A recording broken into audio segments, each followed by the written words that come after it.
sudah masuk di ruang Zoom ini. Dan untuk memuliakan acara kita, memberikan keberkahan, mari sama-sama kita awali dengan membaca umul kitab Suratul Fatihah. A'udzubillahi minasyaitonirrajim. Bismillahirrahmanirrahim. Alhamdulillahirabbil alamin. Maliki yaumiddin. Iyyaka na'budu wa iyyaka nasta'in. Ihdinas siratal mustaqim. Siratal ladzina an'amta 'alaihim ghairil maghdubi 'alaihim. Abi, apa kabar Abi? Alhamdulillah. Alhamdulillah. Ya Abi, mungkin sederhana Abi 30 menit saja barangkali, karena kayaknya nih banyak pertanyaan nanti biasanya kalau fikih nih. Boleh. Silakan Abi melanjutkan dari yang lalu, arkanul wudu. Ya, bismillah. Dalam Islam, dalam kita mentaati Allah, ada dua tingkatan amal yang kita kerjakan. Yang pertama fardu, yang kedua sunnah. Kalau yang fardu kita nggak ada pilihan, memang kita harus mengerjakan, itu fardu, itu hukumnya wajib.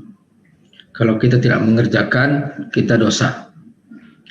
Kalau yang sunnah, ini pilihan. Kalau kita mengerjakan dapat pahala, kalau kita tidak mengerjakan nggak diazab, nggak dihukum, nggak dosa. Tapi kalau kita mengerjakan dapat pahala. Ini yang hukumnya sunnah.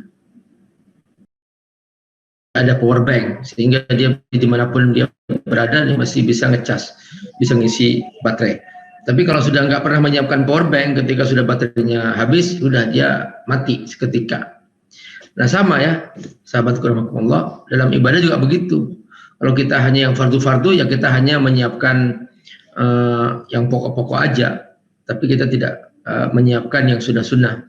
Jadi ketika ternyata yang fardu ternyata banyak kurangnya, kita nggak punya backup, gitu. Ya itu bahayanya. Nah oleh karena itu dalam setiap amal selalu oleh Allah diberi kesempatan kita untuk mengamalkan yang sunnah-sunnah. Di samping juga untuk mengetahui ukuran iman kita, bahwa iman kita sedang naik. Jadi kalau kita menambah yang sunnah-sunnah, misalnya kita sering rajin puasa Senin Kamis, puasa Sya'ban, misalnya sekarang ini Nabi berpuasa setiap hari bulan Sya'ban. Jadi puasa Arafah misalnya, kita tahu bahwa iman kita sedang naik. Salat sunnah misalnya, kita melaksanakan salat duha, salat tahajud, salat qabliyah, ba'diyah, di situ kita akan merasa aman sudah. Kenapa? Ada tambahan kita. Bahkan amal-amal yang sunnah ini jangan sampai diabaikan.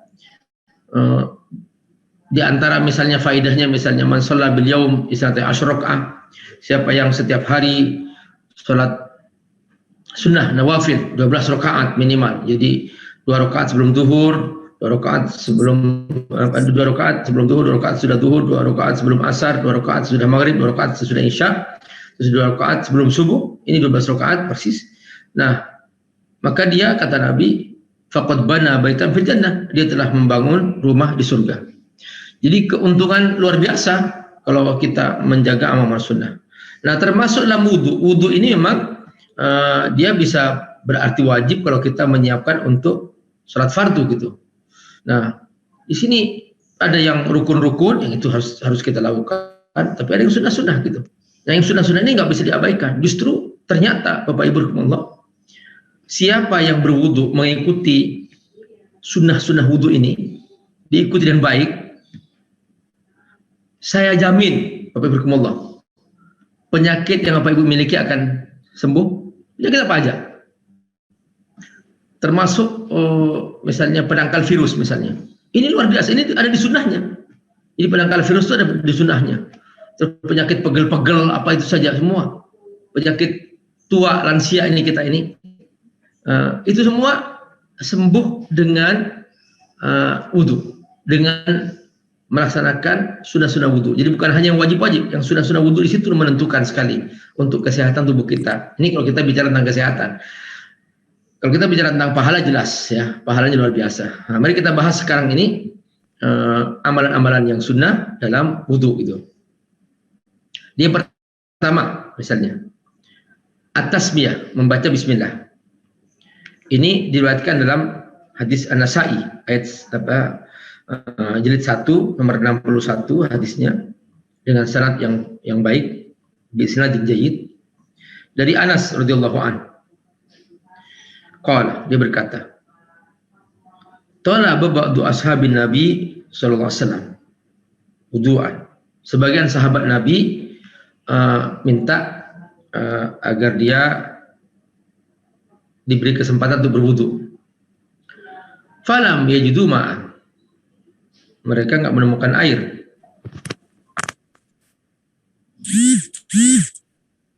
Faqala alaihi wasallam, lalu Nabi bersabda, hal ma'a ahadin minkum ma'un, apakah di antara kalian yang punya air? Fa'uti bima, maka datanglah seseorang membawa air. Fawadha'a yadahu fil ina alladhi fihi al-ma'.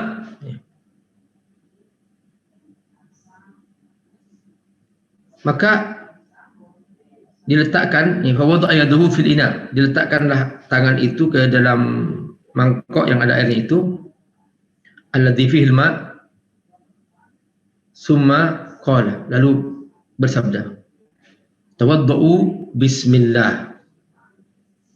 Berwuduklah kalian dengan memulai dengan bismillah. Bismillahirrahmanirrahim. Ai qailina inda dzalika indal ibtida. Maksudnya adalah mengucapkan bismillah ketika memulai wudu.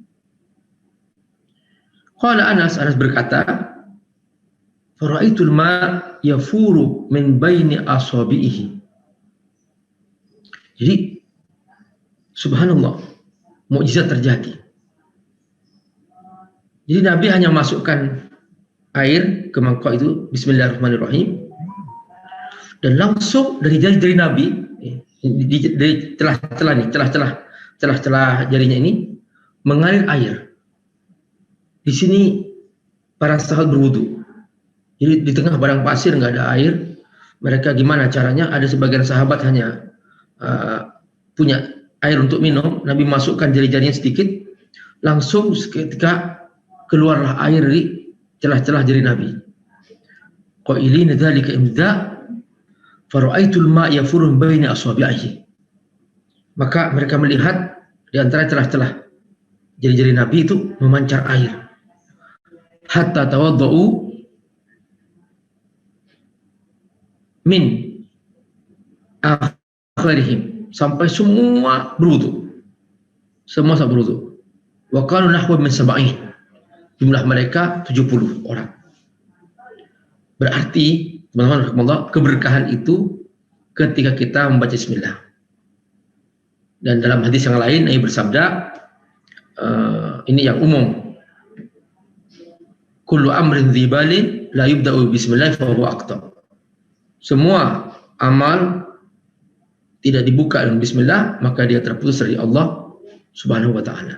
Jadi amal dianggap bukan ibadah ketika dia ternyata tidak dibuka dengan bismillahirrahmanirrahim, terputus dari Allah Subhanahu wa taala.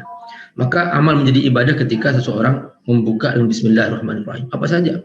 Mau masuk rumah bismillahirrahmanirrahim, mau makan bismillahirrahmanirrahim, mau naik mobil bismillahirrahmanirrahim. Jadi jangan putus dari bismillah. Saya menemukan beberapa bulan yang lalu, ya, di sebuah rumah sakit ada seorang yang dia itu sudah cukup tua usianya, nggak ada saudara-saudaranya, nggak ada kerabat-kerabat yang menemani di rumah sakit. Tapi saya melihat nenek ini luar biasa.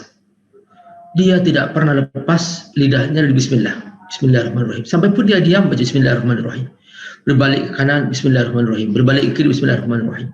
Mau bangun dari tidurnya, bismillahirrahmanirrahim. Mau turun dari tempat tidurnya, bismillahirrahmanirrahim. Masya Allah, Allah kuatkan nenek ini, sekalipun tanpa ada pembantu yang menemaninya, tidak ada seorang kerabat pun yang menemaninya. Dia berangkat ke toilet sendiri, tidak putus dengan bismillah. Teman-teman, rahimakumullah,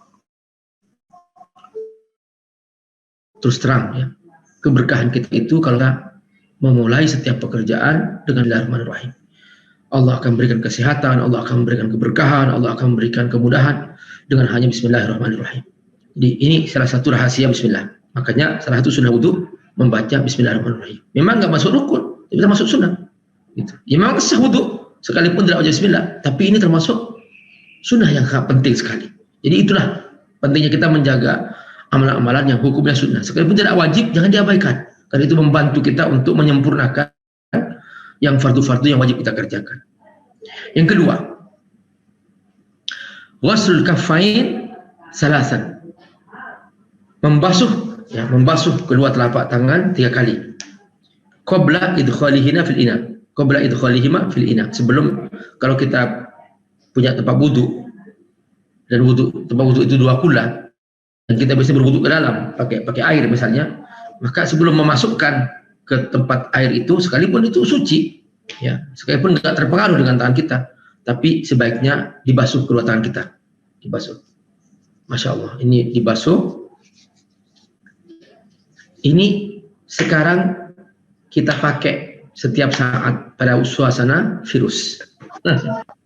Jadi berarti, sahabatku rahimakumullah, ternyata banyak virus-virus di dalam kita.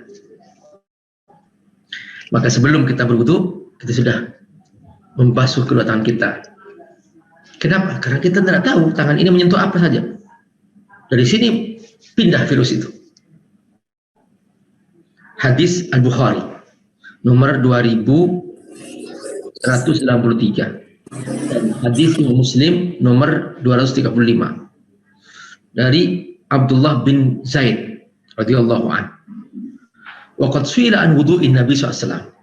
Jadi sahabat ini Abdullah bin Zaid ditanya oleh orang-orang, oleh para tabi'in tentang wudunya Nabi. Apa yang pernah dia saksikan tentang cara Nabi berwudu. Fada'a bitawun min ma. Dia minta sejumlah air, ya, untuk berwudu. Fatawadda'a lahum. Maka dia berwudu wudu an-Nabi SAW, seperti yang Nabi kerjakan. Dia berwudu seperti yang Nabi kerjakan. Fa'akfa ala yadihi minat tur. Maka dia membasuh tangannya. Ghusla yadihi salatan. 3 kali dia membasuh tangannya. Dibasuh, siram. Yang kanan, yang kiri, siram. Summa adkhala yadahu fil ina. Setelah itu dia memasukkan ke tempat kolam untuk dia berwudu. Nah, ini pentingnya membasuh tangan. Dan sekarang baru kita tahu betapa membasuh tangan sangat penting untuk melindungi kita dari virus. Jadi, yang ketiga, istimal as-siwak, memakai siwak. Nah, ini teman-teman banyak yang bertanya, Pak Ustadz, apakah sama siwak dengan pasta gigi? Beda, ya, beda. Kalau pasta gigi dia murni hanya untuk kesehatan aja lah, ya, untuk membersihkan kotoran. Tapi kalau siwak memang ibadah, bersiwak itu ibadah gitu. Jadi kalau orang berpasta gigi, dia murni hanya untuk menjaga giginya dari kotoran. Bukan babnya bab ibadah, tapi bab hanya sekedar untuk menjaga kesehatan. Tapi kalau siwak, dia ibadah. Dia dilakukan sebelum sholat, dilakukan sebelum tidur, dilakukan sudah tidur, jadi otomatis. Tapi di saat yang sama, dengan cara beribadah, bersiwak, otomatis kotoran gigi akan bersih. Nah, itulah yang tidak dimiliki oleh pasta gigi. Jadi dia memang benar-benar dengan kayu arak namanya, kayu arak. Jadi dia dari akarnya, dan kayu ini khusus memang. Jadi kalau kita siwakan gigi, dia itu tidak bau. Jadi misalnya kita pakai lidi, kita cungkilkan ke gigi, atau pakai cungkil gigi kita cium, pasti bau. Tapi kalau kita pakai kayu arak itu, kita bersihkan semua, kita bersihkan celah-celah gigi semua, dan kita cium, dia nggak bau. Itulah bedanya kayu siwak, pasta gigi. Dan yang kedua, kayu siwak ini bisa kita kerjakan kapan saja. Kita sambil tidur-tiduran membersihkan gigi. Kita mau sholat, kita langsung pasang siwak. Kita mau tidur, pasang siwak. Kita bangun tidur, pasang siwak, langsung otomatis. Dan bahkan bagi Nabi, siwak ini hukumnya wajib. Bagi Nabi, bagi umatnya sunnah. Bahkan Nabi pernah bersabda, laula ana syuqqa ala ummati la amartuhum bisiwak. Seandainya umatku tidak merasa kesulitan, niscaya aku akan wajibkan umatku bersiwak. Sampai seperti itu pentingnya siwak ini. Jadi ini ibadah, teman-teman rahimakumullah. Dan bahkan dalam sebuah hadis dikatakan bahwa as-siwak muthiratun lil fam wa mardhatun lirabb. Siwak ini adalah membersihkan mulut dan membuat Allah ridho kepadanya.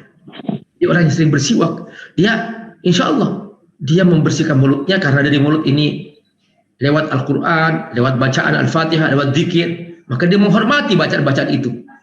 Maka itu Allah ridho dengannya, karena dia membaca Quran dalam keadaan mulutnya bersih.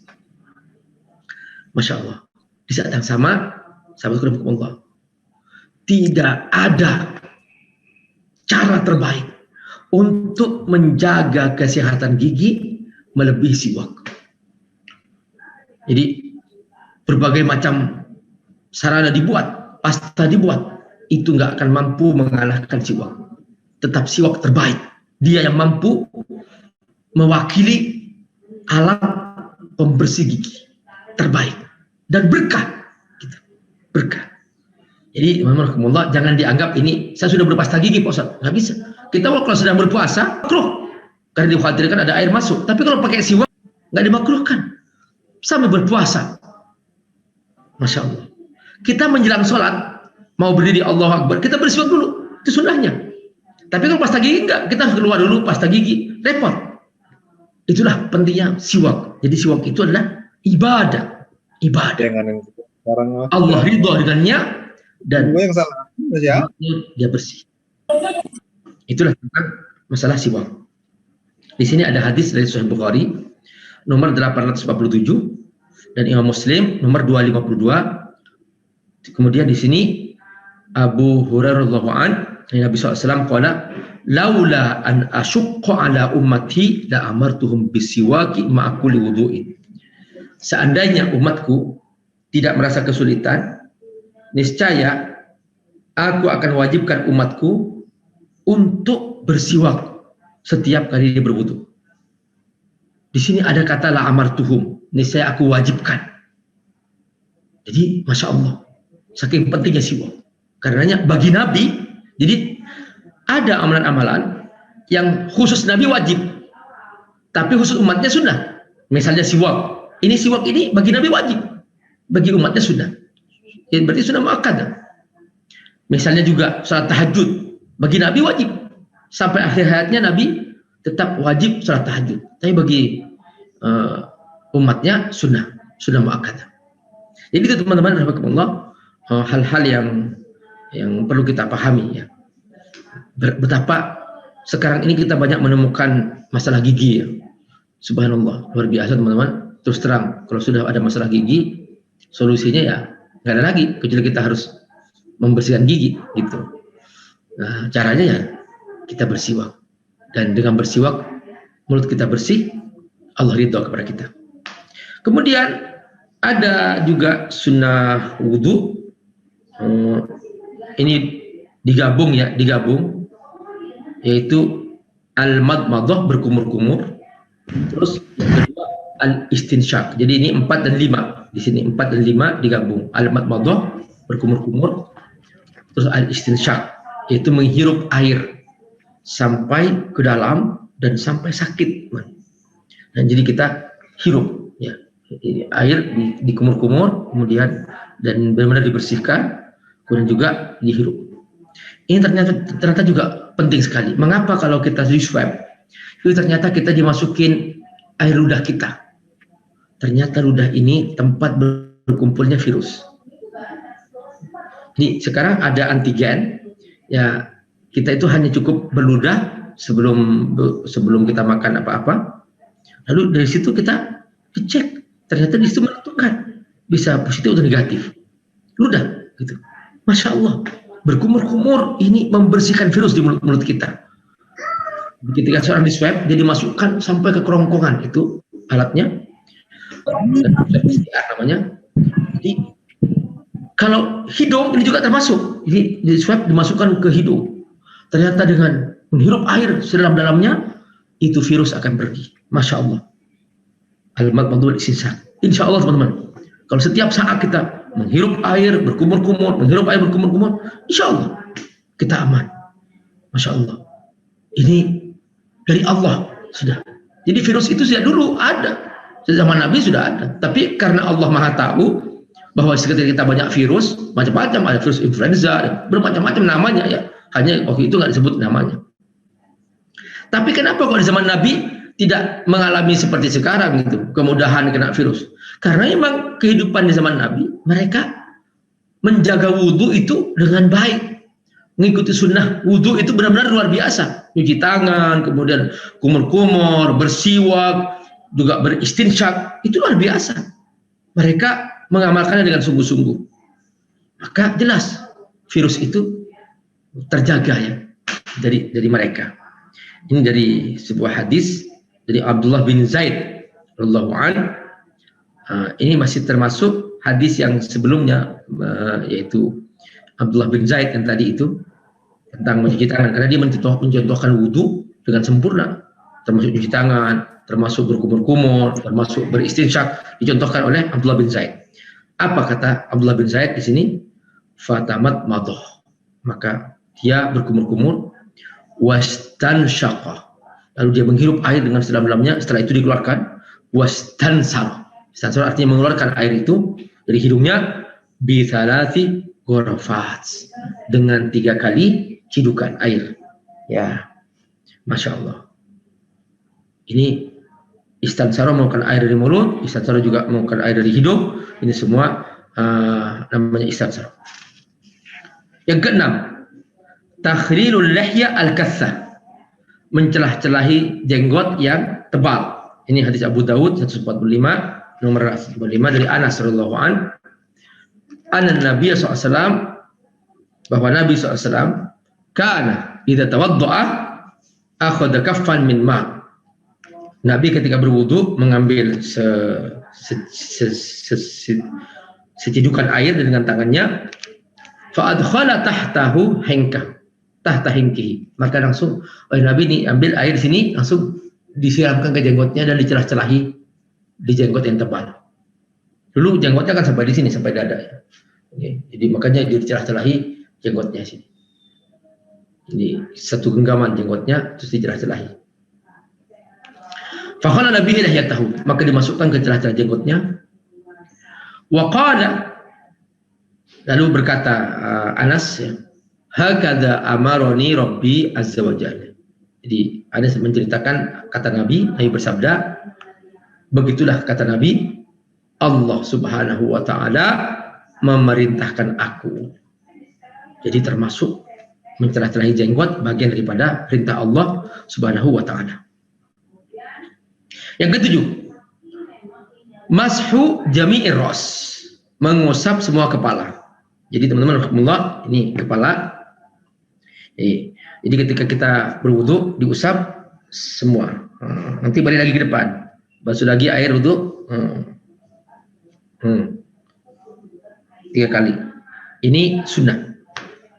Apakah boleh Pak Ustadz mengusap sebagian kepala? Ya. Air sah.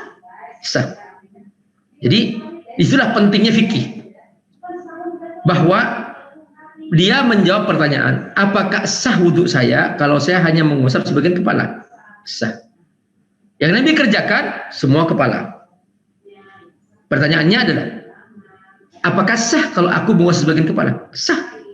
Gitu. Nabi mengerjakan gimana Pak Ustadz? Mengusap semua kepala, itu Nabi. Tapi pertanyaannya, sah atau tidak? Ya sah. Kalau mengusap sebagian, itulah jawaban fikih. Alhamdulillah. Jadi kalau dia nggak punya fikih, kalau mengusap sebagian apa? Enggak, bid'ah. Nah gitu. Kenapa? Karena dia tidak bicara fikih. Nah, tapi kalau dia punya fikih, di situ jawabannya. Alhamdulillah. Nah, ini hadisnya. Hadis masih Abdullah bin Zaid yang tadi itu. Apa yang dikatakan Abdullah bin Zaid? Fama sahu biyadihi. Dia mengusap kepalanya dengan kedua tangannya, biyadihi. Jadi kedua tangannya usap. Fa'aqbala bihima wa adbar. Maka dia ini fa'aqbala di sini dari depan, terus wa adbar dari belakang. Bada'a bi muqaddami ra'sihi, memulai dari depan kepalanya, summa dhahaba bihi ma ila qafahu, setelah itu dibawa ke belakang tangan itu, summa raddahuma hatta raja'a ila al-makan, setelah itu dikembalikan ke depan. Alladzi bada'a bihi, yaitu tempat permulaannya. Jadi di depan, belakang. Seperti itu Nabi berwudu. Makanya kenapa kok dalam mazhab Syafi'i disebutkan sunnah mengusap semua kepala? Karena rukunnya itu mengusap kepala, sebagian atau semua. Kalau semuanya sunnah, kalau tidak semuanya sah. Begitu, itulah rukun. Yang kedelapan,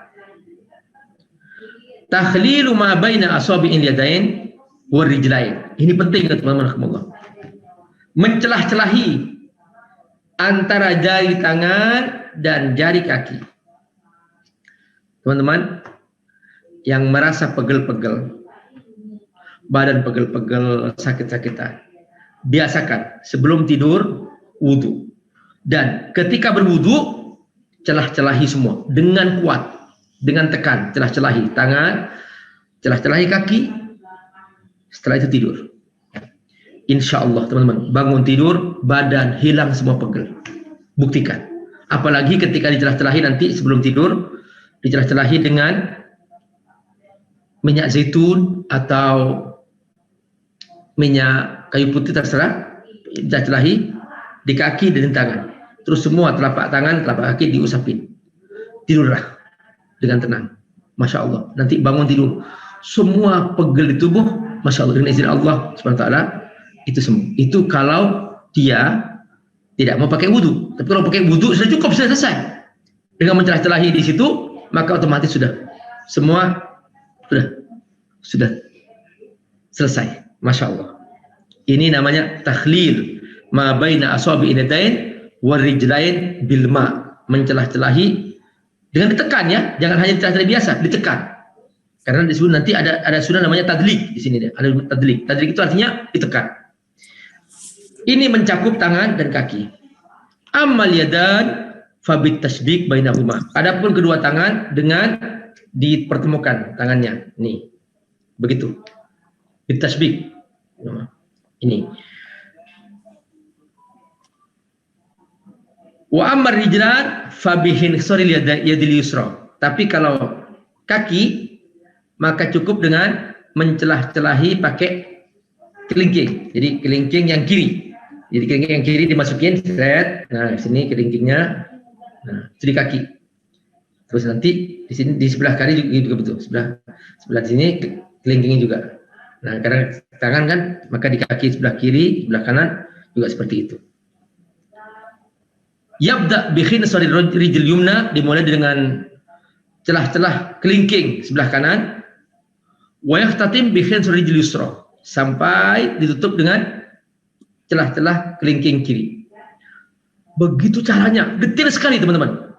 Dibuka dengan celah-celah kelingking kanan, terus diurut sampai berakhir celah-celah kelingking kiri. Pakai jari kelingking kanan. Nah, ini rahasia Allah dan Rasulnya ya. Masya Allah. Kita nggak tahu hikmahnya, tapi yang jelas kalau itu kita lakukan, insya Allah dengan izin Allah Subhanahu wa taala, kita akan kebagian keberkahannya. Ada sebuah hadis tentang ini dari Laqit bin Sabirah radhiyallahu anhu. Qultu, dia bertanya ke Rasulullah SAW. Ya Rasulullah, berkata Laqit kepada Rasulullah SAW, akhbirni anil wudu, tolong ceritakan wahai Nabi tentang wudu. Qala, Nabi bersabda, asbir al wudu, sempurnakan wudu kamu, wa khallil bainal asabi, dan celah-celahi antara jari-jari, wa baligh fil istinsyaq, dan berusahalah kamu untuk menyempurnakan hirupan air, illa antakuna shaiman, kecuali kamu sedang berpuasa, jangan terlalu dalam karena nanti akan membatalkan puasanya. Hadis surat Abu Dawud nomor 142, wa sahhahahu Tirmidzi, Imam Tirmidzi mensahihkannya nomor 788. Masya Allah. Dan ada hadis lain dari Mustawrid Ra'aitu Nabi SAW, Ustaz berkata, aku melihat Nabi SAW tawaddu'a, Nabi berwudu, fa khallala asabi'a rijlaihi bikhinsrihi. Nabi mencelah-celahi jari-jari kakinya dengan kelingkingnya. Ini kesaksian daripada Al-Mustawrid. Hadis riwayat Ibnu Majah nomor 446. Sunnah yang ke-9. Mashul udhunain zahirihima wa batinihima bima'in jadid ghairi ma'ir ras. Jadi membasuh mengusap dua telinga. Ya teman-teman ya, ini lubang telinga.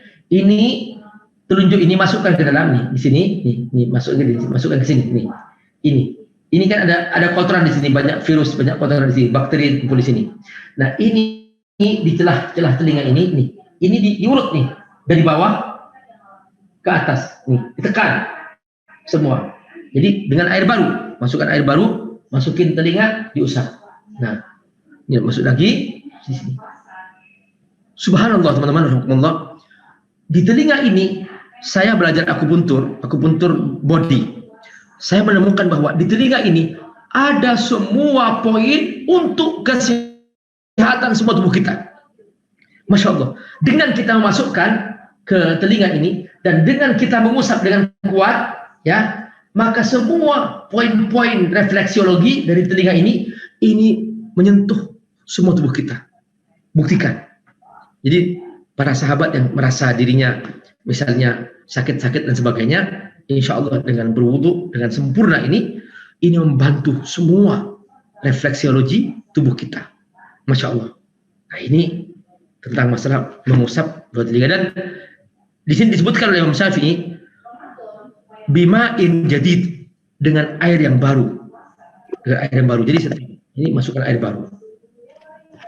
Hadisnya dari Ibnu Abbas radhiyallahu anhu, anna nabiyya sallallahu alaihi wasallam, bahwa Rasulullah SAW masaha bi ra'sihi wa udhunaihi, Nabi mengusap kepalanya dan kedua telinganya, zahirihima wa batinihima, baik zahirnya telinga maupun batinnya telinga. Jadi ini semua diputar. Masya Allah, ini ya kebagian semua teman-teman, zahir wa batinihima. Jadi ya ini lihat, Masya Allah, luar biasa teman-teman. Hadis riwayat Tirmidzi nomor 36, dan kata Imam Tirmidzi hadis ini hadis sahih. Juga dari Nasa'i jilid 1 nomor 74. Masaha bi ra'sihi wa udhunaihi. Jadi Nabi mengusap kepalanya dan mengusap kedua telinganya. Batinihima bil musabbahatain. Dalamnya dengan telunjuk. Wa dhahirihima bi ibhamihima. Dan punggung telinga dengan jempol. Jelas sekali, detail sekali teman-teman. Sampai jari yang digunakan yang mana, kemudian bagian luarnya jari yang mana yang digunakan, detail sekali. Wa qala Abdullah bin Zaid. Abdullah bin Zaid tadi yang mencontohkan wudu Nabi dengan lengkap. Qala Abdullah bin Zaid, ra'aitu Nabi SAW, aku melihat Nabi SAW itu berwudu, fa akhadha ma'an li udhunaihi. Dia mengambil air untuk kedua telinganya, khilaful ma'il ladzi akhadahu li ra'sihi. Air baru, bukan air bekas yang digunakan untuk kepalanya, tapi air baru. Masya Allah, berarti air baru, air baru lagi, usap. Air baru lagi, kita usap. Masya Allah. Hadis Hakim, rawahul Hakim, jilid 1, nomor 151. Wa qala anhu al-Hafidz Adz-Dzahabi, sahih. Hafidz Adz-Dzahabi berkata, ini hadis sahih. Sunnah yang ke-10. At-taslits fi jami'i faraidil wudu wa sunanihi. Dibasuh 3 kali pada semua anggota wudu. Masya Allah, 3 kali di muka, 3 kali semua tangan, ngusap kepala 3 kali, semua 3 kali.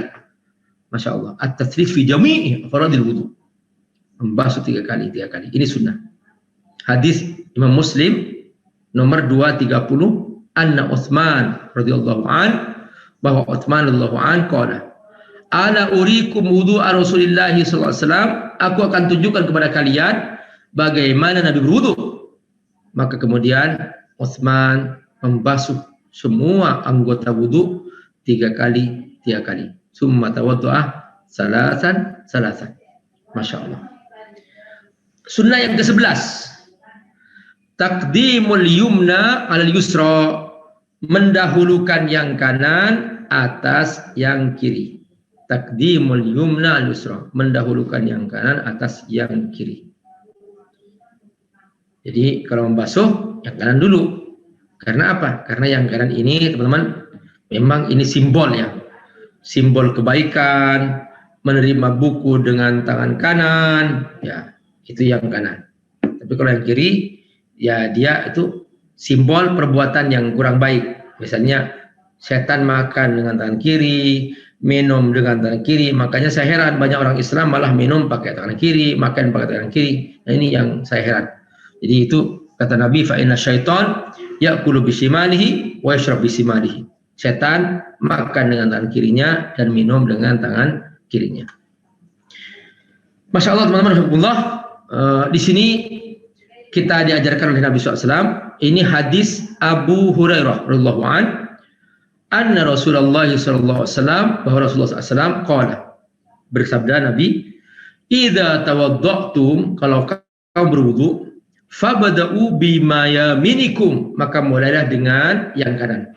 Rawahu Ibnu Majah, hadis Ibnu Majah nomor 402.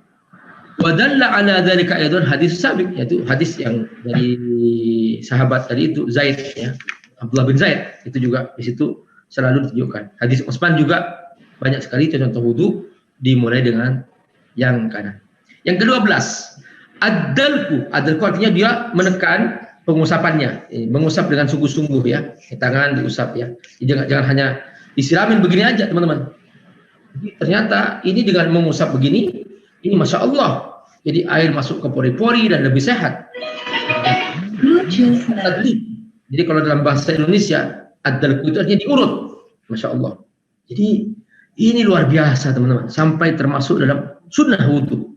Wahwa imron liat al-udhu inda wuslihi, yaitu mengikutkan tangan kepada semua anggota wudu. Jadi banyak orang wudu hanya disiram-siram pakai keran begini, kaki hanya disentuh-sentuhkan begini aja ya, kaki di situ ini aja. Diurut ada di semua anggota, termasuk di kepala, di Masya Allah. Jadi Masya Allah luar biasa teman-teman. Kita akan merasakan sangat luar biasa sehat, seger. Jadi pusing-pusing semua. Ini namanya ad-dalq. Imranul yad ala wudu ala adu. Jadi dia mengikutkan tangan semua di semua anggota wudu. Jadi jangan hanya disiram, tapi diikutkan tangan untuk mengusapnya dengan kuat. Ini hadis dari Ahmad di dalam musnadnya, jilid 4 nomor 39. Dari Abdullah bin Zaid juga yang tadi yang kita baca, yaitu anna nabiyya sallallahu alaihi wasallam, bahwa Nabi sallallahu alaihi wasallam tawaddu'a berwudu, faja'ala yaqul hakadha yadluk, maka dia langsung mencontohkan bagaimana Nabi mengurut ya, artinya mengusap tangannya dengan menekan kepada semua anggota tubuh. Dalam kamus di situ ada katu syai' ai marastuhu biyadik wa dallaktu na'al bil ardi masahtu biha. Jadi mengusap dengan kuat. Sunnah yang ke-13, al-muwalat. Al-muwalat artinya terus menerus. Terus menerus. Berhenti, misalnya basuh muka, setelah itu udah basuh muka, setelah itu berhenti. Setelah itu tangannya setelah duhur misalnya, enggak boleh berhenti gitu, harus terus menerus. Wudu, basuh muka, tangan, ngusap kepala, kemudian kaki. Nggak boleh ada jeda gitu. Ada jeda sampai berjam-jam. Kalau jeda sebentar nggak apa-apa. Tapi jeda berjam-jam, misalnya basuh muka, setelah itu nanti basuh tangannya setelah 3 jam misalnya, itu enggak. Jadi harus al-muwalat, sunnahnya al-muwalat terus menerus. Ai ghuslul a'dha' bitatabu' min wari inqita', yaitu membasuh semua anggota tubuh dengan terus menerus tanpa ada keterputusan, tanpa ada jeda.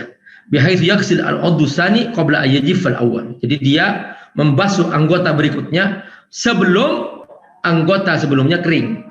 Jadi airnya masih basah, dia sudah pindah ke anggota berikutnya. Itu namanya al-muwalat. I'tidal bil ma duna sarfin aw taqtir. dalam menggunakan air jangan berlebih-lebihan. Ya, ini kalau pakai keran yang berlebih-lebihan. Dibuka tapi sedikit-sedikit, teman-teman. Kenapa? Karena bumi kita satu. Apa yang dipakai di sini juga dibutuhkan sebelah sana. Makanya dalam membagi kekayaan Allah di muka bumi ini jangan berlebih-lebihan menggunakan air. Ya. Hadis Bukhari 198 dari Anas radhiyallahu anhu, karena Nabi SAW itu wadda bil mud. Jadi Nabi SAW wudu dengan menggunakan mud. Nih teman-teman, saya ini ya, ini saya akan tunjukkan seperti ini ukuran mud. Ya, ini seperti ini ukuran mud. Jadi ini Yayasan Syahri Jabir menjual mud ini. Jadi banyak orang kalau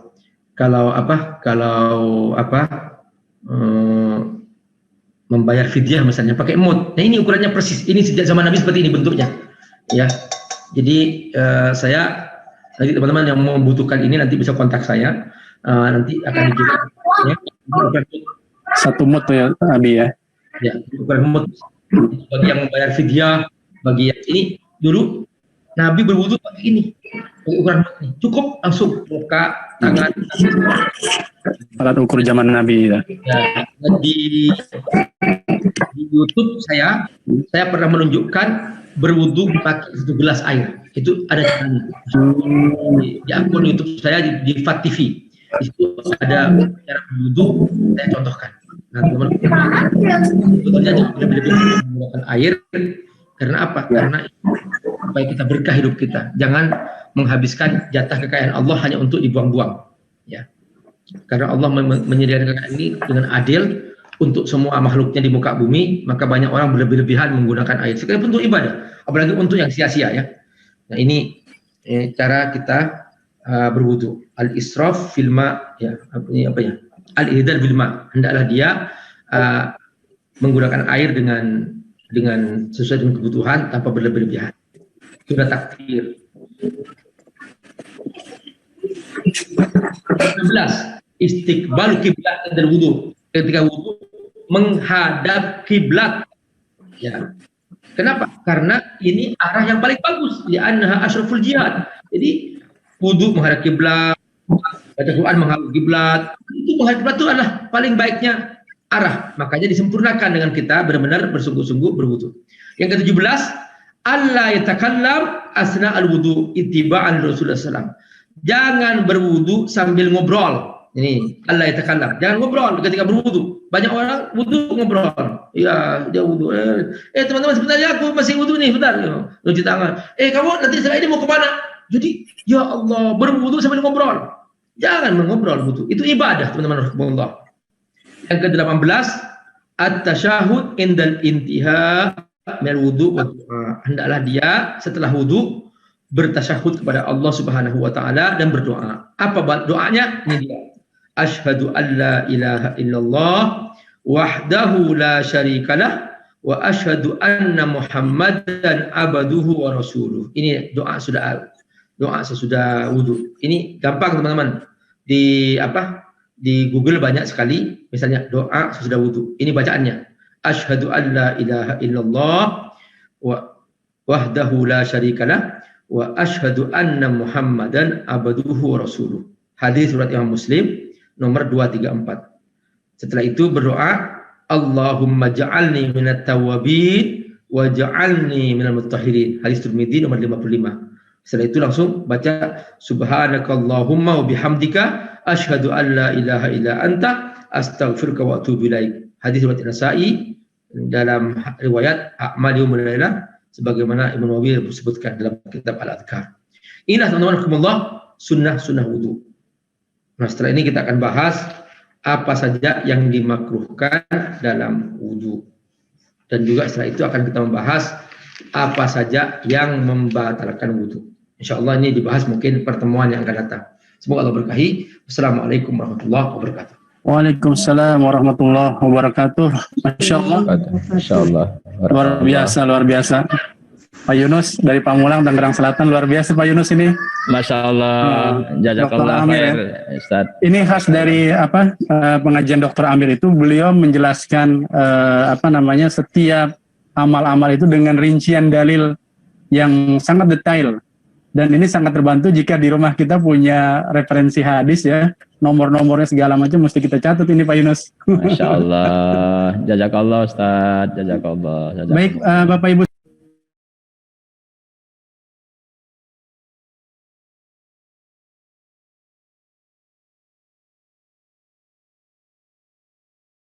Nih udah siap standby. Terima kasih. Silakan.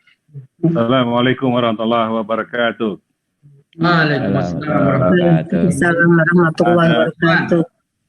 Ya, pertama tadi Ustaz bahwa kita membiasakan baca basmalah ya. Sunnahnya kita baca basmalah. Apakah boleh berkali-kali kita bacakan? Misalnya Bismillahirrahmanirrahim, angkat buka, kemudian begitu tangan juga Bismillah lagi, seterusnya begitu. Seterusnya, jadi tidak cuma sekali kita baca Bismillahnya. Itu satu. Itu barangkali. Yang kedua, ada pendapat bahwa tadi kan Ustaz telinga tuh pakai air baru, ya kan? Ada yang pendapat bahwa nih diusap kepala sampai ke belakang, kemudian balikan lagi, kemudian langsung ke telinga dengan air yang sama gitu. Nah, apakah begitu boleh? Gitu. Itu barangkali dua pertanyaan. Terima kasih, Ustaz. Ya, jadi pertama bahwa pertama pertanyaannya tadi, apakah boleh saya membaca Bismillah di setiap anggota wudhu? Ini pertanyaannya boleh atau tidak? Jadi tadi kita membahas tentang hukumnya sunnah ya, hukumnya sunnah. Jadi karena ini hukumnya sunnah, nggak ada hubungannya dengan rukun, maka ini hukumnya sunnah, itu sebaiknya. Nah, di dalam ukuran sunnah, khairul a'mal adwamuha wa in qalla. Paling baiknya amal yang terus menerus sekalipun sedikit. Nah, jadi Nabi tadi kalau kita diajarkan oleh Nabi bahwa Nabi hanya membaca bismillah di permulaannya, itu istilahnya contoh yang paling minimal. Contoh yang paling minimal jadi permulaannya. Jadi kalau sama mau di setiap gerakan baca bismillah nggak apa-apa. Nah, itu sambil berzikir kan, bismillah kan zikir. Jadi kalau ditanya boleh, ya boleh, nggak apa-apa. Itu karena semuanya zikir itu. Daripada kita ngobrol, mending kita baca bismillah di setiap gerakan itu. Nah, itu salah satu pertanyaannya, kalau memang itu pertanyaan boleh atau tidak ya. Itu Nabi mencontohkan yang minimalis ya, bahwa dibuka dengan bismillah. Setelah itu jika ada setiap gerakan baca bismillah bagus. Misalnya nih, kita mau masuk rumah nih. Baca bismillah, pas buka pintu bismillah, pas masuk bismillah, pas duduk bismillah. Masya Allah, itu luar biasa. Masya Allah, keberkahan yang tak terhingga. Dia penuh dengan bismillah, dia menyertakan Allah dan setiap gerakannya. Insya Allah pribadi seperti ini, pribadi dijaga oleh Allah Subhanahu wa Ta'ala. Amin. Yang pertama. Terus pertanyaan yang kedua adalah tentang apa tadi Pak Yohan? Air baru kalau untuk kuping. Oh iya, jadi itu memang ada dua riwayat di situ. Riwayat pertama, Nabi menggunakan air baru.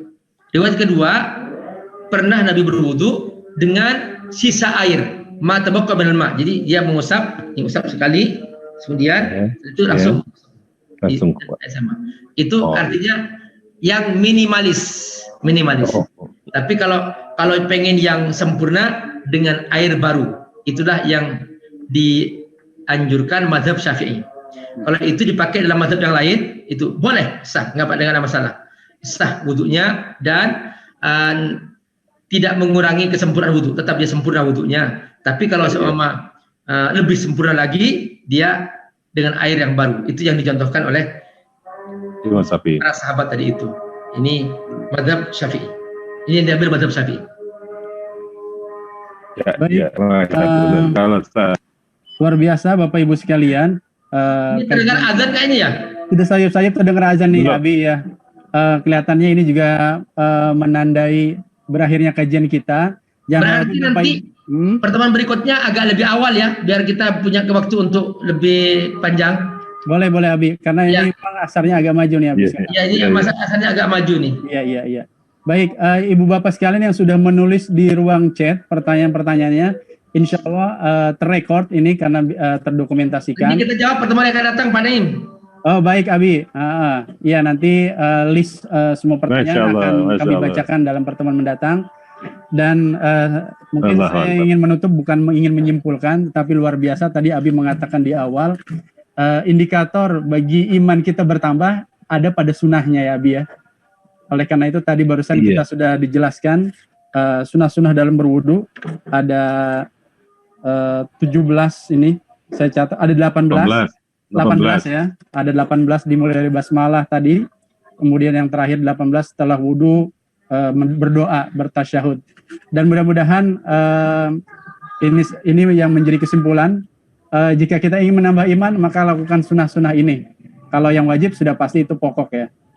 Baik Bapak Ibu sekalian, kita Pak Naim, insya Allah Ramadan mudah-mudahan kita bisa ngaji tiap hari, setiap jam 10 pagi ya.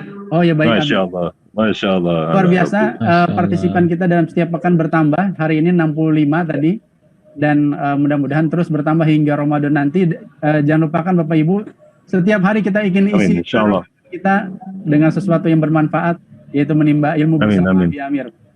Insya Mudah-mudahan Allah. Abi dijaga kesehatannya Abi Siap, insya Allah. dalam lindungan Allah Subhanahu Wa Taala. Mudah-mudahan para Amin, ulama kita yang lainnya pun Allah jaga, amin ya rabbal alamin. Amin. Kita Amin, akhiri amin. dengan doa kafaratul majelis. Subhanallah. Subhanakallahumma wa bihamdika asyhadu an la ilaha illa anta astaghfiruka wa atubu ilaik. Assalamualaikum warahmatullahi wabarakatuh.